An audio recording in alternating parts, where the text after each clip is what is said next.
Let me get right into my apology.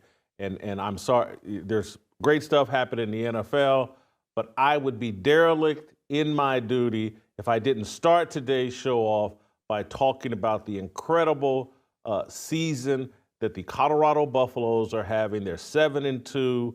Everybody's gloating, everybody's beating their chest, and everybody's pointing a finger at me, saying, "I told you so, Whitlock. Whitlock, you owe Deion an apology. Whitlock, you've been out of line. Whitlock, you're crazy."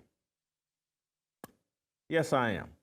I am crazy. I'm not going to apologize. I'm going to predict, and I mean this in all seriousness, they're going to lose two of their next three games and might lose all three. I'm not sure why that video is playing over my shoulder, but they might lose all three. Utah, Kansas, and Oklahoma State. Oklahoma State is 0-7 in the Big 12 Conference. I know exactly what I'm talking about. I'm not bluffing here. I'm going to put my money where my mouth is. If the Colorado Buffaloes finish better than 8-4 in the regular season, I'm going to fly myself to whatever bowl game they're playing, dress myself in Colorado gear, and sit in the stands, no matter where it is, and cheer on the Colorado Buffaloes. That's how confident I am that people are gloating too soon. I want to be crystal clear here.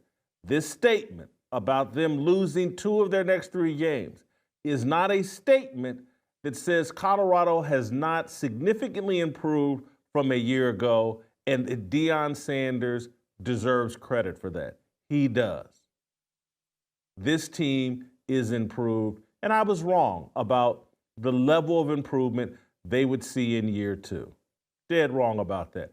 Their defensive front seven significantly improved, very stout against the run.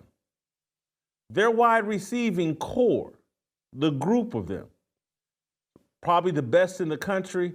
LeJohntay Wester is probably their best wide receiver, and that's saying a lot when Travis Hunter is one of those wide receivers. Deion's son, Shedeur, top-flight quarterback, top-flight collegiate quarterback, has a toughness and ability to deliver the ball downfield that's better than I thought, and he has handled himself this year significantly better than a year ago. While not perfect, he's handled himself significantly better than he did a year ago. Hats off to Deion. They've improved, but they have not improved nearly as much as you think, and that will show up in these last three games. Let me tell you what has happened. What I think the celebration of Deion and Colorado is out of context. And I know many of you aren't really into the details of football. You're fantasy football players, you're bandwagon fans, you're racial, as it relates to Colorado and Deion, you're racial idolaters. You really don't know anything about college football. You just know Deion's black and rappers come to his deal, and this was the black thing to do, to hop on the Colorado bandwagon. And many of you have taken my entire argument about Deion out of context. I don't like Deion's approach to coaching because he packages it and wraps it and sells it in a Christian package. And there's nothing Christian about Deion's approach, including showing up on day one and telling people to get the hell out of his program. He's bringing in better people. Haven't liked it since then from day one. His treatment of players, haven't liked it since day one. His worship of his son and rigging the program just as a Heisman Trophy drive for his son, haven't liked it.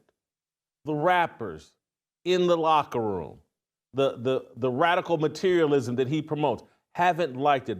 If Deion showed up as the secular coach that he is and said, you know what, I'm a secular coach, I would have far less to zero complaints about Deion Sanders. but I think his approach is unbiblical while pretending to be biblical, and it bothers me, and so I've criticized Deion Sanders. And I'll blame myself for underestimating the level of improvement that he would be able to pull off in this new era of name, image, and likeness and the transfer portal. Some things I was wrong about, some things I'm dead right about. What I'm dead right about is that his level of success is being over-exaggerated. Here's why. The Big 12 Conference is a shell of itself. The Big 12 Conference is basically the Sun Belt Conference on steroids. He is not dominating or in contention to win the Big 12 Conference that featured Oklahoma and Texas and Missouri. He's not dominating a conference with high-end NFL caliber defensive linemen.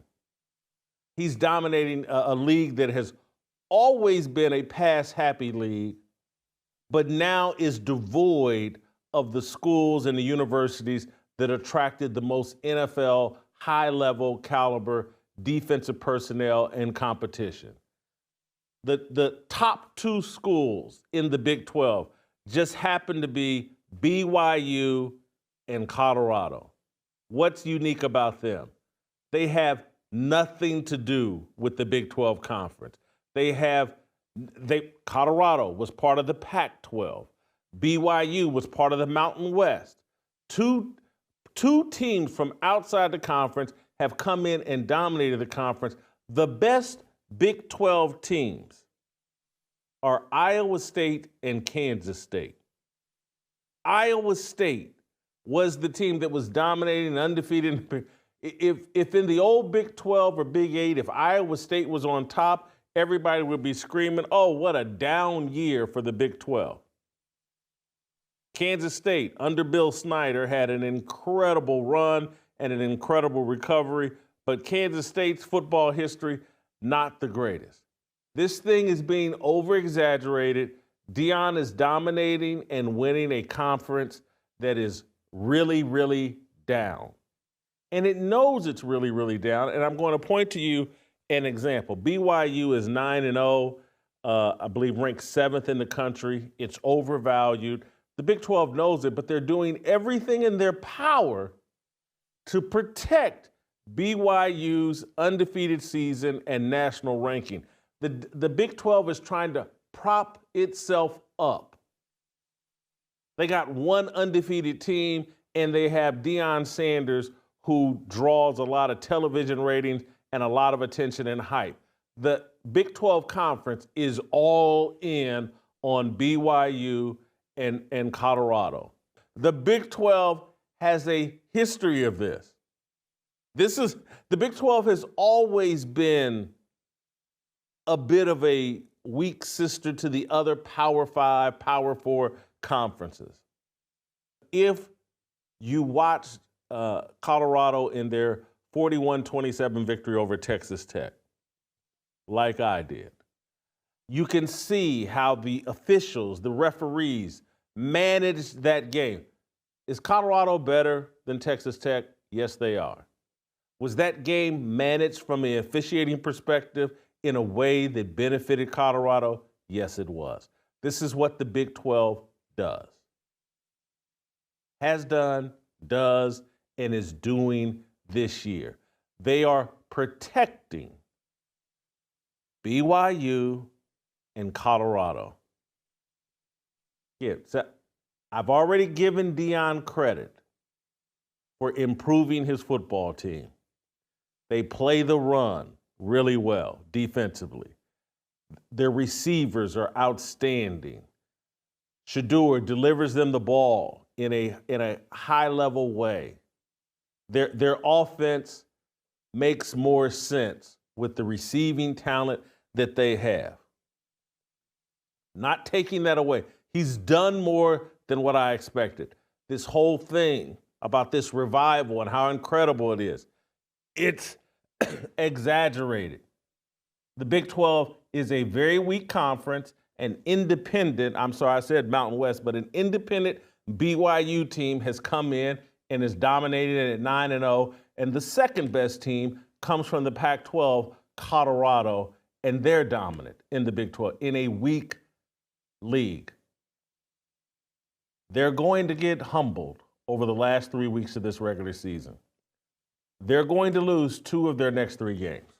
If you enjoyed that video, be sure to hit the like button and subscribe so you never miss a moment of Fearless.